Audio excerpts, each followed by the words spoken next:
Magandang umaga! Hello po mga mamshi! So ngayong araw na to magluluto po tayo ng fried rice. So wala dito yung ginakis ko kaya magagawa natin ng maayos to. So gagawa po tayo ng 2 cup magluluto muna tayo pala na first, magluluto muna tayo ng rice.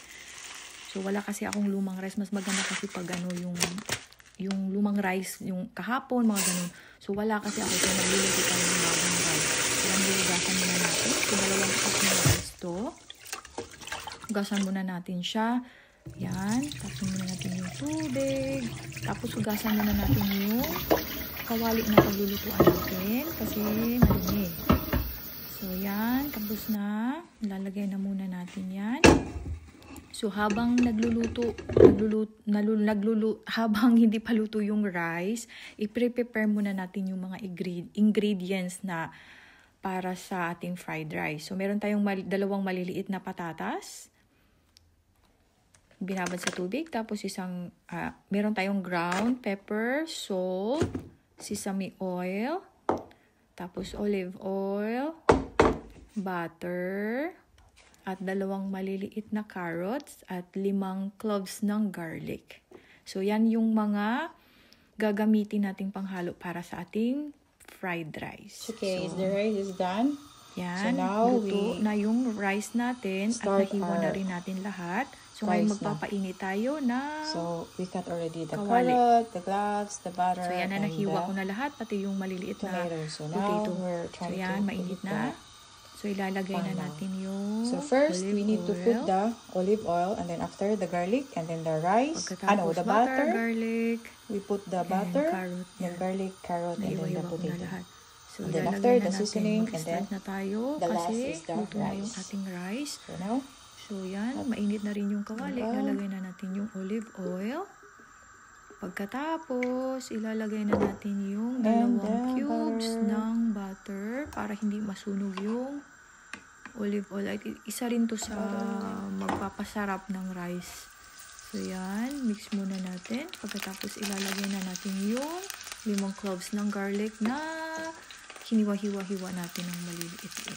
Yan. So, mix mo lang yan hanggang maging golden brown yung garlic. So, yan. Ang bango ng garlic. Tapos, yung maliliit na 2 carrot, ilalagay na natin.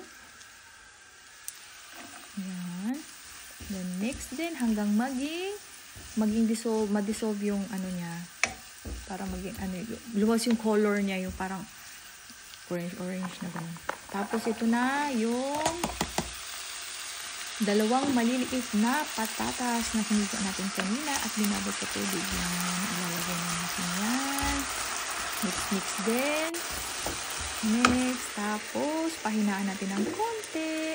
Medyo medium ng ating apoy para hindi masunog. So, ayan na. Mix lang po. Mix lang mga mamshi. Mga mami. Yan.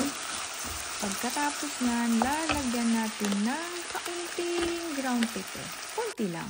Yan. Para maging malasa. Pagkatapos, lalagyan natin ng konting asin din. Konti lang. Ganyan. Mix para malasa. So, yan. Hintayin natin maging golden brown. Maging brown pati yung potato.